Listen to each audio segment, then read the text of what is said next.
What's up, manga fans, and welcome back to another review of Hajime no Ippo. So once again, we're treated to a three-chapter dosage of Ippo, so that's a lot of boxing madness and action for you guys to enjoy. And as you've seen, if you've been keeping up in the past few chapters, that it's been just that with the whole Takamura versus Bison. It's very intense, and I believe these chapters are most likely building up to the climax. So before I get into that, I want to talk about something important that was addressed on one of the color pages of these chapters, and it's the celebration of this manga being in serialization for 26 years. Now, that's amazing, in my opinion. It's something I'm happy about. Congratulations to Morikawa, and I just really like that something like this series, despite not being, mainstream or as big as, I'd say the typical anime and manga you see every day. I still like that it's getting love from the fandom. It's still very much liked and it's still going strong. Now, I know it's not as long as other things like Detective Conan or the other 11 mangas, but it's still fairly long for, a sports manga. So that just makes me happy that, as I said, that it's still being enjoyed by the masses and still going strong. So hopefully Morikawa can produce a few more years of it, give us some more interesting stories, battles, and hopefully wrap it up whenever he does in a nice, orderly, and very good fashion. I'll definitely trust him to do this, and I can't wait to see that. So yeah, here's to some more good years. But onto the chapter itself. These three chapters, as I said before, I believe are leading up to the climax. Things are getting really intense. It's that typical Ippo formula where things are getting really intense. The opponent is on pretty much on the rampage and winning, and the protagonist, or say good the guys in this case, whatever you want to say, is losing and it's looking dire. Now we actually are told the reason for why Takamura is unable to avoid Bison's huge left hook, and I believed it was, his ear. It's not, in fact, that. That's actually brought up later on. It's not his eye, like, most would believe, because Morikawa brought that up as an issue before the fight with Golden Eagle, So, and David Eagle, sorry, Golden Eagle, yeah. So basically, that was just a ploy. He's kind of using the same Kubo trolling techniques. He leads you on with something else, and it was actually his right leg. And this was something that was obvious because it was shown before. He even said, "I'm getting a Charlie horse in my leg," and that's when it was all going to seize up and cramp up. Now, this same leg actually took a lot of damage from the first hook Takamura took when they did that dual exchange. So it basically aggravated it and made it a lot worse than it was before. Because obviously he stood his ground, took the shock, it went down to his leg, and now he's completely you might as well say disabled in that area for the time being. And the only reason he was able to actually stay conscious was because of that pain. So this is unfortunate for him because Bison knows now. It's not like before where they could keep it hidden um by what Kamagaya did when he hid Shinoda out of sight to heal so he could work on his leg.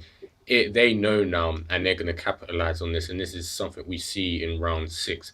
Takamura literally drags his leg out into round six with everyone able to see it. So Bison says, "Yeah, you're literally a crippled bird," and he goes in and wails on him.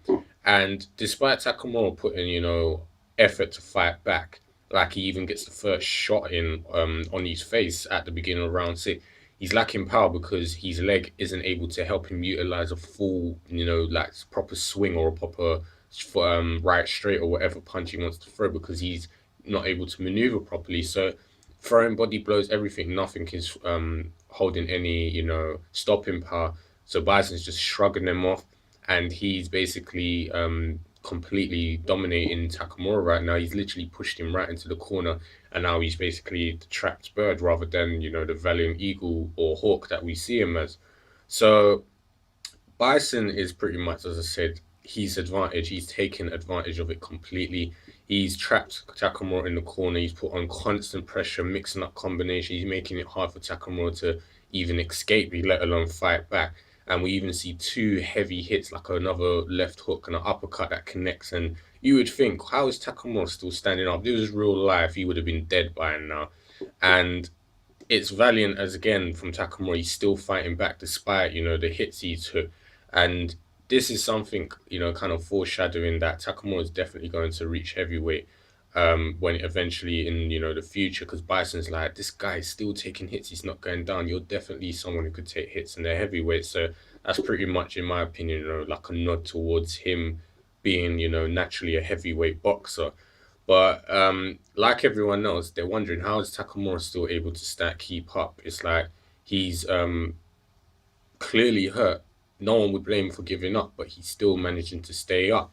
And then this is when Bison throws another heavy hook, and luckily Takamura was able to bring his guard up at the right time. But unfortunately, it burst his eardrum because it was like that, so it went bang, and then his eardrum is shattered, so there's blood coming out. And I'm just thinking, I know Takamura's been hurt in the past, but this seems like the most brutal punishment he's getting from. Like, obviously, all the hits he's taken, like as any normal boxer, but the fact that his right leg is damaged now, his eardrums burst. So he's not only like physically hurt, he's most likely delirious and obviously feeling dizzy and can't get his bearings correctly. And this is shown later on when Kamagai's trying to call out to him, and he can't do anything of it. He can't hear or know what's actually going on properly. So going on to the Kamigawa camp, there's kind of big doubt in there, particularly for Itagaki, and you can see it in Kimura and everyone else. Like, even though Itagaki's the one who's more vocal about it, everyone else is kind of being like, we know Takamura will pull through. He's definitely going to pull through again. And Kamigawa is, giving Takamura confidence boost, talking about how there was a previous Japanese world champion who managed to win with only one leg. You can do the same, and he even applies the same ice fairy technique to both of these, with two ice packets to his leg, just like he did for Ippo's face. And it was funny because he's like, "Don't treat me at Ippo. This is embarrassing," because it's pretty much the same kind of bravado to make him feel better. And Kamagai even figures out later on, finally, the trick that Bison's doing, even though it's a straightforward maneuver. Use a right feint to lead Takamura to look at that, then slam him with a left hook. But because Takamura can no longer hear him, he unfortunately can't be communicating, so there's nothing much he can do. As I said, Itagaki is losing hope. He even states that he had hope in someone all the way to the end, which was a hint to Ippo, and they lost, so now he's losing his hope. But Aoki and Kimura, like, the loyal guys there are just cheering their hearts off, like, come on, Takamura, you can have my arm, you can live. Just don't lose, please don't lose. And then eventually all of them are cheering, and even Kamagaya is shouting out to Takamura. And then this is where, at the end of the chapter, we have Takamura completely like out of it. He can't understand what's going on, and he's thinking, "What the hell are they yelling about?" And he's like, "Can't they see I'm busy?" And then when he looks, it's like he sees a blurry image of Kamagai, and his face is distressed. And he's like, "Why are you looking at that?" It's like, "Your face looks horrible." He's like, "Stop looking at that. Don't forget I'm here." He's like, "You still got me."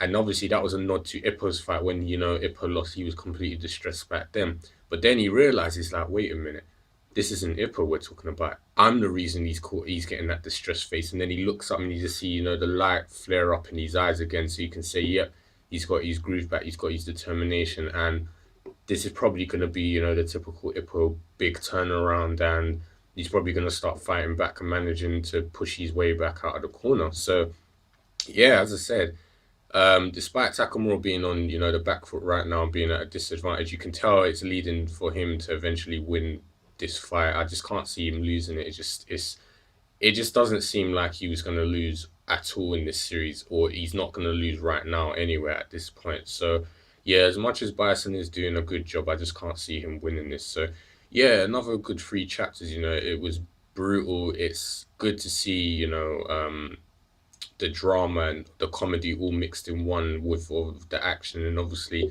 finding out what the real reason for Takamura being unable to avoid was actually his right leg, not an actual eye condition like we originally thought, which linked all the way back to before the David Eagle fight. So yeah, Morikawa is good at doing those kind of teasing, trolling kind of things. And I'm just curious to see what he's going to do now to show how Takamura is going to win this fight back. So that will be interesting. But yeah, that's more or less it from me for these three chapters. You heard what I said. It's good to see more action from Takamura and in this chapter, and I just can't wait to see what he's going to do to win this back. So you guys know the usual. If you enjoyed this, let me know what you think, and I'll speak to you guys next time. Take care.